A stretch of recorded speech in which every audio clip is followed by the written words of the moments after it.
Remember, all I'm offering is the truth.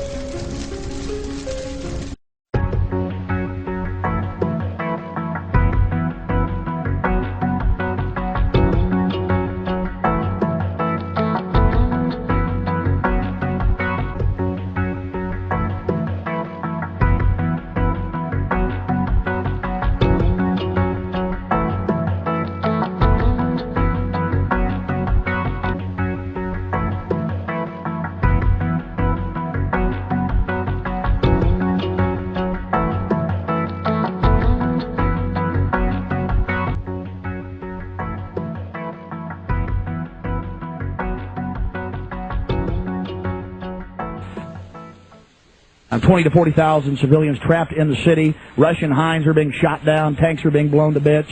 Massive Grad unguided rocket attacks are being launched on the city indiscriminately right now. Air and artillery bombardments as well. It's absolutely out of control. It is pandemic, ladies and gentlemen. I'll give you the news first on Y2K. The newest developments: a Pennsylvania nuclear plant has been shut down. One of the main systems transferring the power from it failed, but they say it's not a Y2K problem. And the things I'm experiencing here in Austin, Texas: the shelves are empty of water and some gas stations are running out of fuel. Here in Central Texas and in Minneapolis, Minnesota, the shortwave is basically down, ladies and gentlemen. Went off right as I went on the air. The big news on Y2K. Then we'll start going to your calls. All right, let's go ahead and get to this article. Associated Press.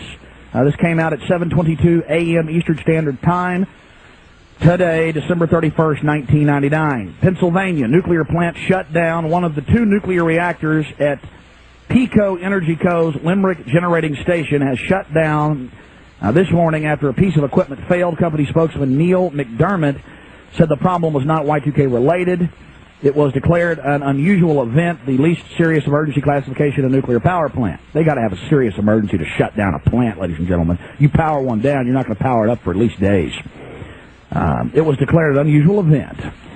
At 2:55 a.m., shutdown occurred when an insulator on the main generator transformer from Limerick 2 failed. We had reports yesterday of this. Off the record, I would not report it, but I had it from a good source that this plant was having problem along with 4 other plants. I may just go ahead and report it here. I mean, boy, do we get good information here. This has been going on for days. From our information, it is not this transformer that they're talking about. They wouldn't just shut a plant down over that. Something serious may be going on there. So that the central government, known as the federal government, the occupational government in Washington, D.C., has set up a huge $50 million command bunker hooked into all the FEMA boxes that can take over all the shortwave broadcast and commercial AM and FM stations, as well as television broadcast stations, and we hope they do not activate that, ladies and gentlemen. Police and military are on high alert, running around looking for supposed boogeymen and terrorists under every rock. Military are highly visible now. Yes, ladies and gentlemen, there are trains of military equipment moving into Austin. 2 nights ago, on Wednesday night, Fox News reported that the airport will be used as a massive holding facility for troublemakers or rioters here in Austin that has no history of riots. They need to get that country locked down so they can stage the election for Vladimir Putin. I mean, this guy is a demon. Have you seen this guy? It's just how he's raging with power. I can't even keep track of all the developing news that's coming in.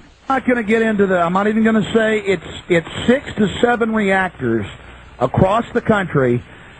I'm not even going to. It's bad, and I got this news about the Pennsylvania plant early yesterday. Got it again off air. Confirmed it with someone that is 99% accurate, about like I am, trying to report the truth, and now I've got the Associated Press saying, well, they shut the whole plant down, but they call it an unusual event, the least serious emergency classification of a nuclear power plant. Well, it's got to be pretty bad for them to power a plant down. As the developments move forward with this Y2K and this gear up for clamping down in America and Russia and around the world by globalist forces, we'll be bringing you the news as long as we're here on the air.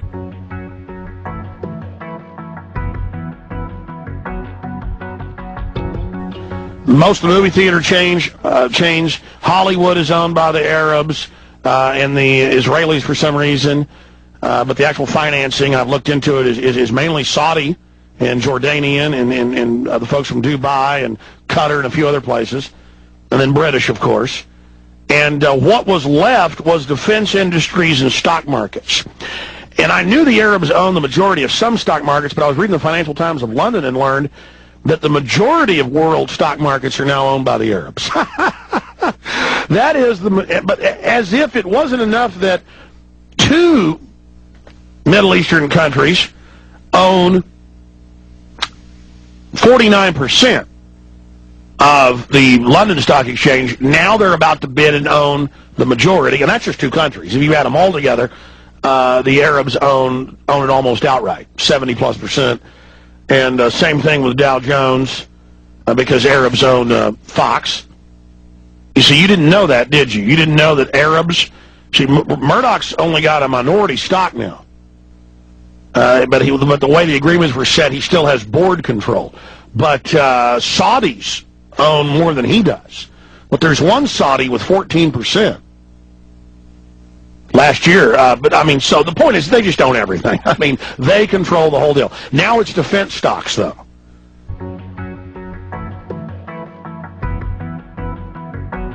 Important information. I'm going to put the call out that you call the White House and tell them, look, we've seen the news stories that you wanted to blow things up, that you have blown things up, and that you're saying that 4 million of us are going to die and we need martial law and the Associated Press. At one of your little drills you had.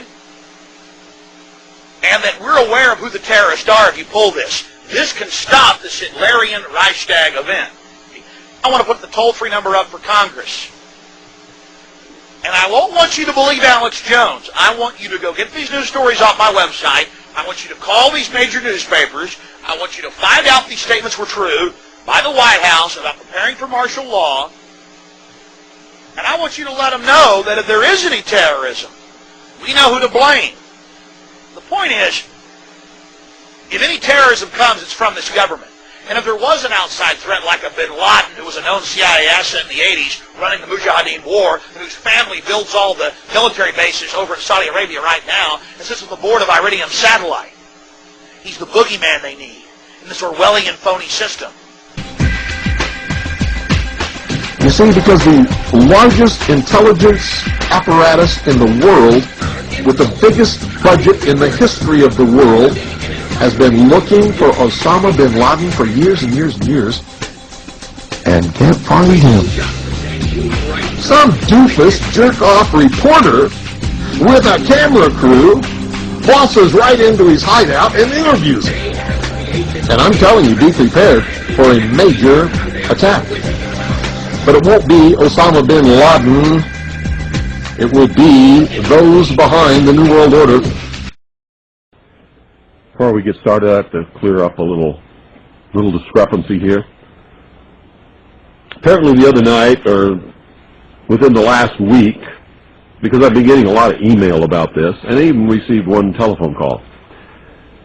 Apparently somebody called the Alex Jones broadcast and asked him why he didn't have me on the air, or asked him something about me. Alex Jones said he had me on the air once before, several years ago, and had to cut me off the air because of the foul language that I used. So on the air tonight, I'm going to tell you, Alex Jones, you are a bold-faced, miserable, stinking little coward liar. Now let me say that again so there's no mistake about it. You can all tell Alex Jones that I said this, and I suspect he's listening because he does. Alex Jones, you are a bold-faced, stinking, rotten little coward liar. I've also revealed him to the lying sensationalist bullshit artist that he is by every once in a while bringing to your attention the lies and the deceit and the rumors that he spreads over the airwaves that are not good for any of us. And they're not good for the nation. They are especially not good for militia and patriots.